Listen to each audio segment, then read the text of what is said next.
Čaute! V dnešnom videu si povieme, kto je to bohyňa slnka Amaterasu Omikami. Tak ak sa vám moja tvorba páči, určite dajte like, dajte odber a už to ďalej ani nebudem zdržovať a poďme na to.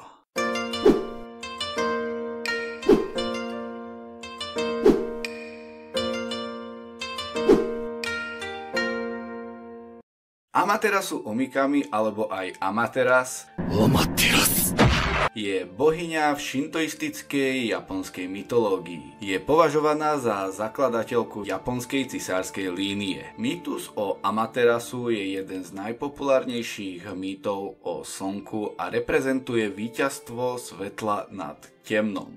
Amaterasu sa zrodila z oka Izanagiho potom, ako nemohol zachrániť svoju sestroženu Izanami. Jej bratmi boli boh mesiaca a nočnej oblohy Tsukuyomi a boh búrok Susano. Niektoré mýty vykresľujú Tsukuyomi ako mužskú a iné ako ženskú postavu. Spolu s Amaterasu Omikami boli stvorení, keď Izanagi zo seba zmil nečistoty z podsvetia, ako som spomínal v predošlom videu. Izanagi dal Amaterasu svoje posvetné korálky, Susano však počase začal na Amaterasu žiarliť a vyzval potom svoju sestru na súboj. Bohyňa zjedla bratov meč a z 3 úlomkov sa zrodili traja bohovia. On rozhryzol jej korálky a z nich vzniklo 5 bohov. By the way, akože toto ich vytváranie bohov z random veci, akože velice sa mi ľúbi. Vyhlásil sa za víťaza, ale Amaterasu mu odpovedala, že sa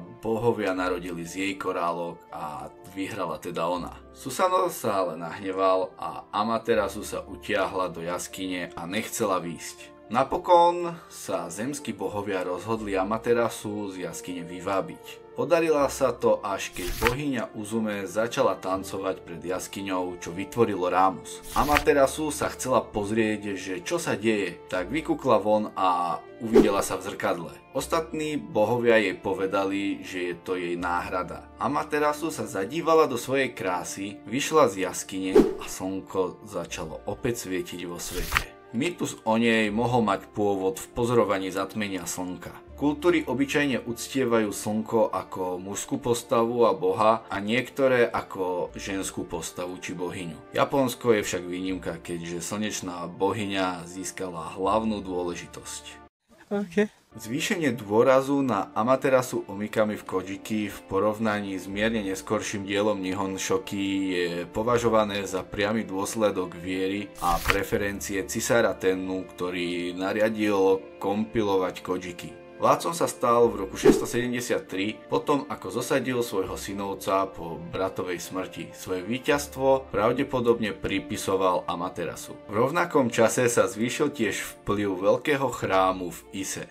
Hlavným symbolom Amaterasu je zrkadlo. Zrkadlo symbolizuje jasnosť a čistotu. Zrkadlo uložené vo veľkom chráme v Ise nie je prístupné verejnosti. Zrkadlo Amaterasu je symbolizované aj na vlajke Japonska. Ďalšie symboly sú náhrdelník a meč. Náhrdelník je spájaný so ženským umením pradenia a meč je spájaný s bojovými vlastnosťami Amaterasu Omikami. Spolu so zrkadlom sa vo veľkom chráme v Ise nachádza aj drahokam z náhrdelníka. Sú považované za najdôležitejšie objekty náboženstva. Oh my god! Wow! Amaterasu chcela svoju vládu zveriť svojmu synovi. Ten odmietol a tak ju zverila svojmu vnukovi. Od neho odvádzajú svoju vládu japonskí cisári. Spojenie cisárstva s bohyňou Amaterasu môže naznačovať, že pôvodne vládli ženy, alebo že keňašky mali dôležitú náboženskú alebo politickú úlohu. Do dnešných dní členovia cisárskej rodiny navštevujú veľký chrám Amaterasu Omikami v Ise pre konzultácie o dôležitých veciach týkajúce sa národa. Do 19.